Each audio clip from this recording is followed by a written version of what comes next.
I can't lie, yeah, not a lot of teams can chat to Chelsea in this transfer window because they are absolutely smashing the transfer window so far. Whether that's departures or arrivals, they are basically saying to the whole world, listen, top four, we did that.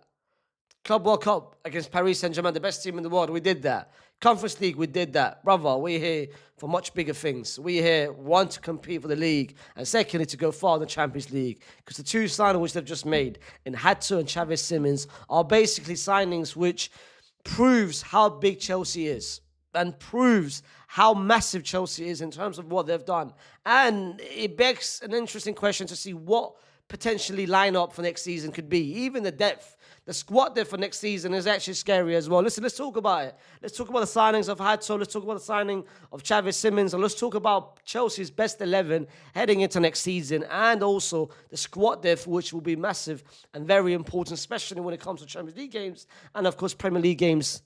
3 games a week, potentially. Before we start, don't forget to like the video. Subscribe to the channel if you're new to the channel. And of course, comment your own thoughts, Chelsea fans. Put down in the comments what you guys think about Hato and Simmons. Listen, before we get to the 11, before we create Chelsea's best 11 heading into next season, I want to talk about, first of all, Hato. Hato is a player which, if you guys don't know him, he was the captain of Ajax at the age of 18. He got his chance at the age of 17. A lot of clubs, Real Madrid, Liverpool wanted him. Liverpool were, I thought, would be the team for him due to the fact that Virgil van Dijk is there. He's the successor of Virgil van Dijk.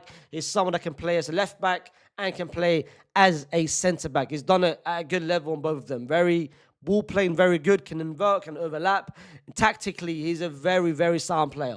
Very tactical, flexible as well. Very flexible when it comes to tactically as well. I think he's a great player, top player. I don't think he's going to come in, because I've seen some Chelsea fans say, well, he's going to start over Cucurella. Chill. chill. Cucurella was amongst one of your best players last season. I don't think he's going to come in and start over Cucurella. Neither do I think he's going to come in and start straight away as a centre-back. But I think the signing for Hato is, I can see Hato starting for Chelsea in the next 6 months to 7 months. The most important thing is adaptation. The most important thing is understanding the Premier League, understanding the rhythm of the Premier League, and understanding what the Dutch league is very different to the Premier League. So I think it's going to take him a little bit of time. He's going to start every game's there, come off the bench, but I think by the end of the season he's going to be a starter for Chelsea. Bro, this signing for about 35 to 40 million is going to be seen and looked at as an absolute bargain for years to come. Then you've got Mr. Simmons. And what makes this whole Simmons deal very interesting is the fact that they signed him for about, 55, 60 million. It hasn't been confirmed, but it looks like to be confirmed. It's a 6-year contract to 231, yeah? 2031, sorry. They sold Joao Felix for 52 million and about to sign Simmons for 55 million. So they've basically replaced Joao Felix. We know about Joao Felix. We know about all the talent and the level that he's got, but the inconsistency. Then you replace him with Simmons over the past 2 to 3 years. I've showcased to the whole world at the Euros, with Leipzig, with PSV. He's shown that he's one of the best talents in the world, especially going forward, especially in the final third. Great player. And now this begs me now to the question of what Chelsea's best 11 for next season will be looked at.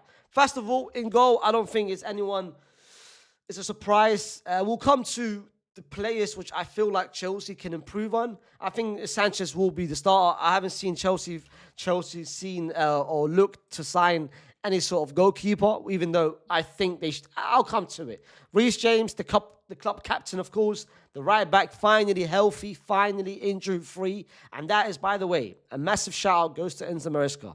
Because Enzo Maresca, there's 2 players that has seen or are perceived as injury-prone in Neto and Reece James.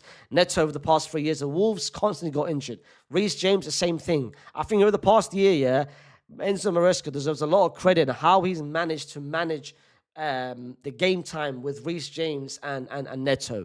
He hasn't forced them to play. He hasn't rushed them to play. He's been very smart with it, where he's played in 50 minutes, 60 minutes, 70 minute rest game.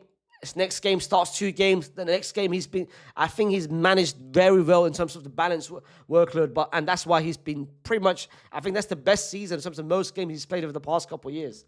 The two centre-backs, someone who impressed massively in the Club World Cup in Trevor Chalobah, alongside, of course, Colwill, which will be the two starters for Chelsea.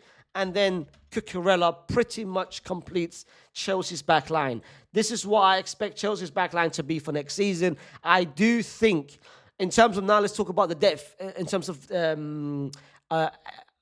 know what, I'll come back to the end.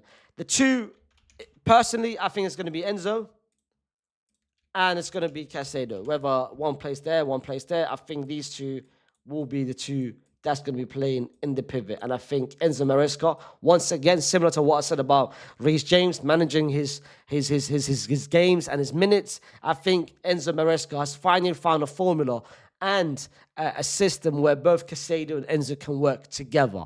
Poch, and never worked out. And you had a lot of Chelsea fans and even outside people say whether these two can work together.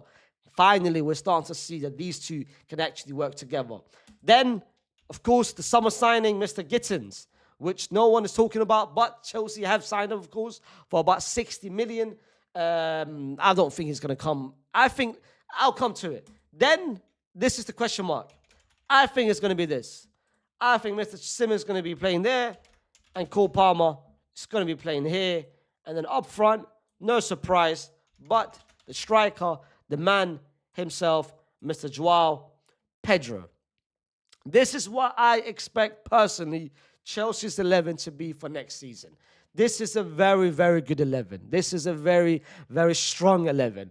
And it's got everything in terms of creation with Palmer, with Caicedo, which people don't really look at Caicedo as a creator, but he is a creator. Enzo Fernandez, of course, with Xavi Simmons. Then you've got the goal-scoring threat in both João Pedro, Cole Palmer, and Xavi Simmons, who over the past, I think, 2 years has scored over 20 or 25 goals. Gittins is a very electric 1v1 player that's going to create a lot of difference. He is someone that, give him the ball, he can create something out of nothing. Similar to, of course, Mr. Xavi Simmons. Then you've got the ball striking of both Enzo and Xavi Simmons and João Pedro. You've got the link-up of João Pedro. Then, now you've got Cucurella, of course, overlapping Reece James with the set pieces and his crossing ability. You've got a mixture of everything in this Chelsea's 11. Now let's talk about the depth, because I feel like the depth of Chelsea is very good for next season. And that's what you need, especially for Chelsea when they're playing across about 4 tournaments. The FA Cup, of course, starts in Jan. You've got the League Cup, but most importantly, you've got the Premier League and the Champions League, where there's going to be a lot of games. There's going to be a lot of games for Chelsea. So that's why you don't have the luxury, similar to the Conference League, where you could rest your main players and just play your B team against basically scrubs. Like in the Conference League, you're playing against farmers and basically builders, fam, and plumbers.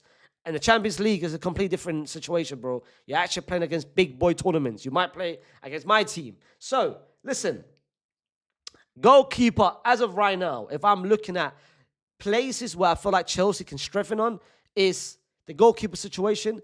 And I feel like it's something which they need to address. I understand what Robert Sanchez has done, what he's done against Paris Saint-Germain, and especially the last 3 months, ending the season, and of course the Club World Cup. He's done a very good job. Very good job. But I don't want, this is me personally speaking, I don't want Chelsea fans to be clouded by his performance. I do feel that a goalkeeper is very important. Of course, I've seen the reports of Donnarumma. I've seen the reports of Super Mike from Milan. I've seen the reports of Costa from Porto. I feel like a goalkeeper is very important, and they need to grab a goalkeeper. Whether, I don't think they will, but me personally, I don't think Enzo Maresca will, because he trusts Robert Sanchez a lot, but I personally think they should. That's just my personally.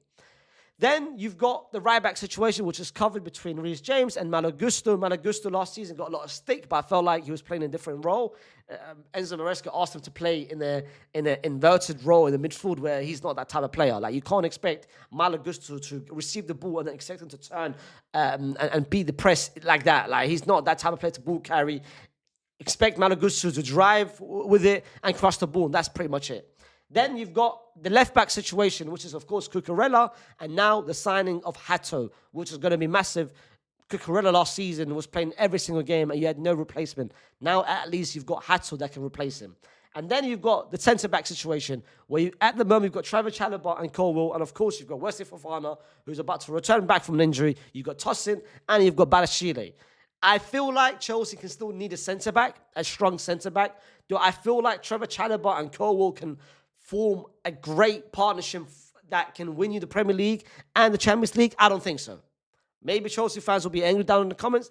I don't think so. I do feel like they need a well-established centre-back. I look at Chalobah as a option, not a starter. I look at Colwill as a starter.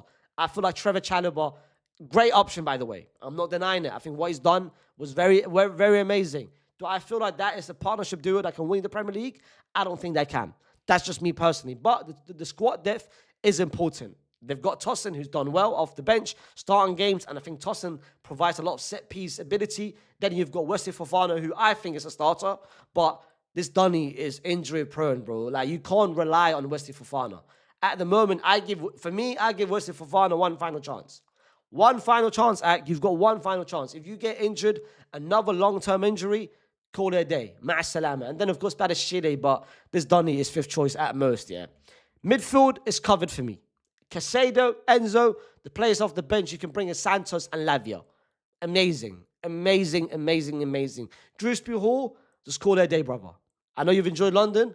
Brother, go back to Leicester, yeah? Go back to Leicester. That is just me personally. Then, this is now where the spicy things comes up, yeah? Gittins, I think, a part of me feel like Gittins is going to start, but then a part of me feel like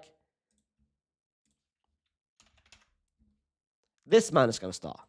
Because what this man has done over the past 6 months, really and truly, and especially in the Club World Cup, who I know this might be a hot take maybe, but I feel like Neto was the best Chelsea player in the Club World Cup.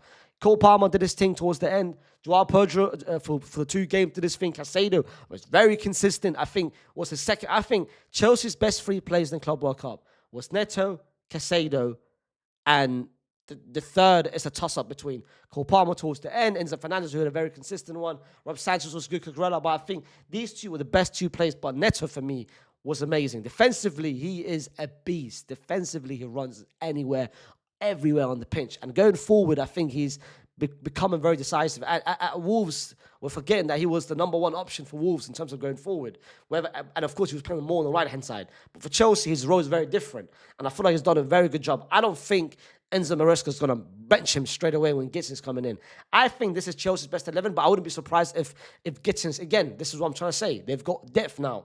On the left-hand side, they've got Neto and they've got Gittins. 2 great options, and both of them can play both on the left or on the right, specifically Neto. I think Gittins is mostly on the left. Sorry, yes. Then you've got Cole Palmer. Cole Palmer, I think is going to be playing more on the right-hand side. And with Cole Palmer, you now have the option where you've got Estaviao. I know you guys are going to say down in the comments, oh, you're not saying it properly. I don't care. That's how I'm saying it. Estaviao scores. They've got an option on the right-hand side. Then as a 10, you can play Cole Palmer as a 10. You can play Enzo Fernandez as a 10. Then up front, you've got Joao Pedro, Liam Delap, and of course, Nico Jackson. So in terms of squad depth, Chelsea are pretty much covered for next season. As I said, I think Chelsea is heading into next season very strong. Very, very strong. Very established in all positions. And I feel like that is very strong, especially with Champions League and Premier League. I still think they need one more goalkeeper. I think they need a starting goalkeeper. And potentially, over the next year, seeing how the centre-back position sees, I think Wesley Fofana will come in and start with Colwill. But for the time being, it's going to be Chalobah and Colwill, which is not bad. But I think the signing of Hato is important, especially defensive reinforcement and defensive cover. But the signing of Simmons is going to be massive for next season, especially what I think he can do. But listen, this is my opinion. Put down in the comments what you guys feel about Chelsea heading into next season, and whether you think this is going to be Chelsea's best 11, whether it's got Neto in it or whether it's got Gittins in it. Don't forget to, of course, like the video, subscribe to the channel, and we'll see you soon with a daily upload in the whole of August, because the season is 2 weeks away, baby. Peace.